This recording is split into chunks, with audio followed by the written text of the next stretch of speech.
അങ്ങനെ 9ാമത്തെ ആഴ്ചയിലെ വോട്ടിംഗ് യുദ്ധം ഇപ്പോൾ അവസാനിച്ചിരിക്കുന്നു. അപ്പോൾ ആര് പുറത്താവും, ആര് കയറും, ആര് സേഫാവും എല്ലാം ഇന്ന് നമുക്കറിയാൻ പറ്റും.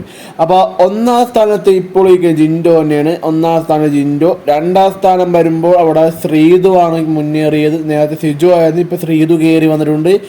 3ാം സ്ഥാനത്തായി സിജോ. പിന്നെ 4ാം സ്ഥാനം വരുമ്പോൾ അപ്സരയാണ്. ഇവർ 4 പേരും ടോപ്പ് 4ൽ തന്നെയാണ്. മാറാൻ കുഴപ്പമൊന്നും ഉണ്ടായിട്ടില്ല. 5ാം സ്ഥാനത്ത് വരുമ്പോൾ അവിടെ നന്ദനാണ്. അപ്പോൾ നമുക്ക് ഒരു കാര്യം ഉറപ്പിക്കാൻ, നന്ദന സേഫ് ആയിട്ടുണ്ട്. ഈ വീക്കിൽ നന്ദന എന്തായാലും സേഫാണ്, പോകില്ല. ഇനി 5ഉം 6ഉം ആണ് നോക്കേണ്ടത്. 5ഉം 6ഉം ആണ് നമ്മൾ ഈ വീക്ക് തുടങ്ങിയ മുതൽ പറഞ്ഞു വന്ന 2 പേരുകൾ, ശരണ്യ, ശ്രീരേഖ.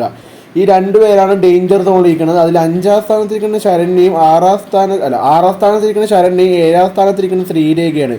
ഏറ്റവും ലാസ്റ്റ് ഇരിക്കുന്ന ശ്രീരേഖയാണ് ഏറ്റവും. അപ്പോൾ ഒരു 90% കൺഫേം ആണ് ശ്രീരേഖയായിരിക്കും ഈ വീക്കിൽ ഔട്ടാവുന്നത്, എവിക്ഷൻ ആവുന്നത്. പിന്നെ ഡബിൾ എവിക്ഷൻ ഉണ്ടെങ്കിൽ ശരണ്യ ഔട്ടാവും. ഈ 2 പേരാണ് ഉറപ്പായിട്ട് കൺഫേം ആയിക്കണം, 2 പേര്. അപ്പോൾ എന്തായാലും നമുക്ക് എന്താ വെച്ചാൽ ഈ ഒരു വൈകിട്ടാകുമ്പോഴത്തേക്ക് അറിയാൻ പറ്റും ഡബിൾ എവിക്ഷൻ ഉണ്ടോ, സിംഗിൾ എവിക്ഷൻ ആണോ, അല്ലെങ്കിൽ ആര് പോകും. കറക്റ്റ് ഒരു കൺഫർമേഷൻ വൈകിട്ടോടെ കിട്ടുന്നതാണ്. അപ്പോൾ നമ്മൾ എന്തായാലും അപ്ലോഡ് ചെയ്യുന്നതാണ്. അപ്പോൾ നിങ്ങൾ സബ്സ്ക്രൈബ് ചെയ്ത് വെക്കുക. അപ്പോൾ നമ്മൾ വീഡിയോസ് ഇടുന്നതാണ്.